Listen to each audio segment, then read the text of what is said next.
जय श्री कृष्ण। श्रीमद् भगवत गीता अध्याय 17 श्रद्धा के विभाग। आगे सुनते हैं।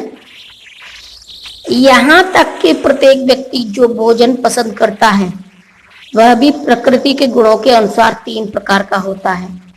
यही बात यज्ञ, तपस्या तथा दान के लिए भी सत्य है। अब उनके भेदों के विषय में सुनो। तात्पर्य: प्रकृति के भिन्न भिन्न गुणों के अनुसार भोजन, यज्ञ, तपस्या और दान में भेद होते हैं। वे सब एक से नहीं होते। जो लोग यह समझ सकते हैं कि किस गुण में क्या क्या करना चाहिए वे वास्तव में बुद्धिमान है। जो लोग सभी प्रकार के यज्ञ, भोजन या दान को एक सा मानकर उनमें अंतर नहीं कर पाते वे अज्ञानी हैं। ऐसे भी प्रचारक लोग हैं जो यह कहते हैं कि मनुष्य जो चाहे वह कर सकता है और सिद्धि प्राप्त कर सकता है, लेकिन ये मूर्ख मार्गदर्शक शास्त्रों के आदेशानुसार कार्य नहीं करते। ये अपनी विधियां बनाते हैं और सामान्य जनता को भ्रांत करते रहते हैं। जो भोजन सात्विक व्यक्तियों को प्रिय होता है वह आयु बढ़ाने वाला, जीवन को शुद्ध करने वाला तथा बल, स्वास्थ्य, सुख तथा तृप्ति प्रदान करने वाला होता है। ऐसा भोजन रसमय, स्निग्ध, स्वास्थ्यप्रद तथा हृदय को बहाने वाला होता है। अत्यधिक तिक्त, खट्टे, नमकीन, गरम, चटपटे, शुष्क तथा जलन उत्पन्न करने वाले भोजन रजोगुणी व्यक्तियों को प्रिय होते हैं। ऐसे भोजन दुख, शोक तथा रोग उत्पन्न करने वाले होते हैं। खाने से 3 घंटे पूर्व पकाया गया, स्वादहीन, वियोजित एवं सड़ा, झूठा और अस्पृश्य वस्तुओं से युक्त भोजन उन लोगों को प्रिय होता है जो तामसी होते हैं। तात्पर्य: आहार यानी कि भोजन का उद्देश्य आयु को बढ़ाना, मस्तिष्क को शुद्ध करना तथा शरीर को शक्ति पहुंचाना है। इसका यही एकमात्र उद्देश्य है। प्राचीन काल में विद्वान पुरुष ऐसा भोजन चुनते थे जो स्वास्थ्य तथा आयु को बढ़ाने वाला हो, यथा दूध के व्यंजन, चीनी, चावल, गेहूं, फल तथा तरकारियां। ये भोजन सतोगुणी व्यक्तियों को अत्यंत प्रिय होती हैं। अन्य कुछ पदार्थ जैसे भुना मक्का तथा गुण स्वयं रुचिकर न होते हुए भी दूध या अन्य पदार्थों के साथ मिलने पर स्वादिष्ट हो जाते हैं, तब वे सात्विक हो जाते हैं। ये सारे भोजन स्वभाव से ही शुद्ध हैं। ये मांस तथा मदिरा जैसे अस्पृश्य पदार्थों से सर्वथा भिन्न है। 8वें श्लोक में जिन स्निग्ध यानी कि चिकने पदार्थों का उल्लेख है उनका पशुवध से प्राप्त चर्बी से कोई नाता नहीं होता। यह पशु चर्बी यानी कि वसा दुग्ध के रूप में उपलब्ध है, जो समस्त भोजनों में परम चमत्कारी है।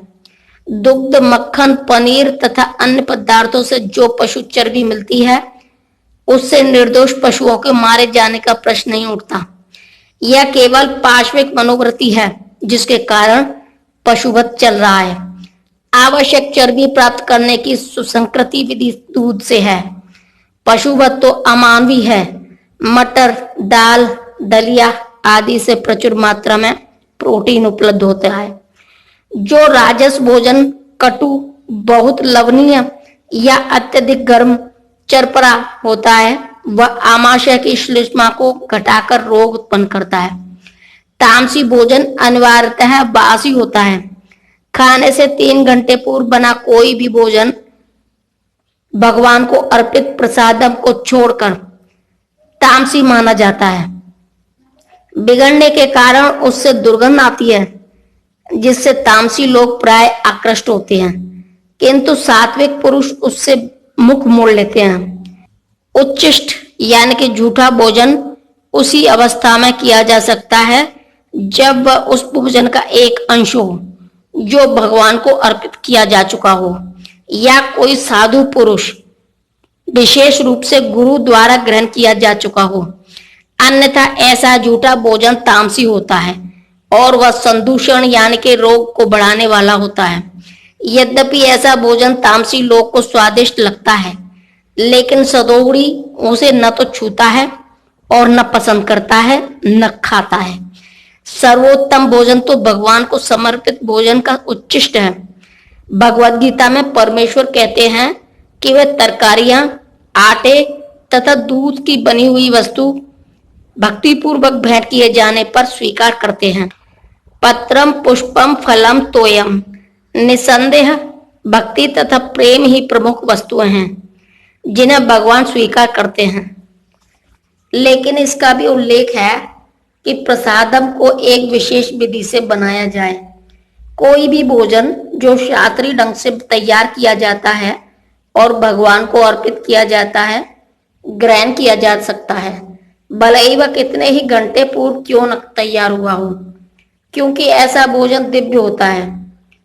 अतः भोजन को रोगाणुरोध, खाद्य तथा सभी मनुष्यों के लिए रुचिकर बनाने के लिए सर्वप्रथम भगवान को अर्पित करना चाहिए। यज्ञों में वही यज्ञ सात्विक होता है जो शास्त्र के निर्देशानुसार कर्तव्य समझकर उन लोगों के द्वारा किया जाता है जो फल की इच्छा नहीं करते। तात्पर्य, सामान्यतः यज्ञ किसी प्रयोजन से किया जाता है, लेकिन यहाँ पर बताया गया है कि यज्ञ बिना किसी इच्छा के उत्पन्न किया जाना चाहिए। इसे कर्तव्य समझकर किया जाना चाहिए। उदाहरणार्थ, मंदिरों या गिरजाघरों में मनाए जाने वाले अनुष्ठान सामान्यतः भौतिक लाभ को दृष्टि में रखकर किए जाते हैं, लेकिन यह सतोगुण में नहीं है। मनुष्य को चाहिए कि यह वह कर्तव्य मानकर मंदिर या गिरजाघर में जाए, भगवान को नमस्कार करे और फूल तथा प्रसाद चढ़ाए।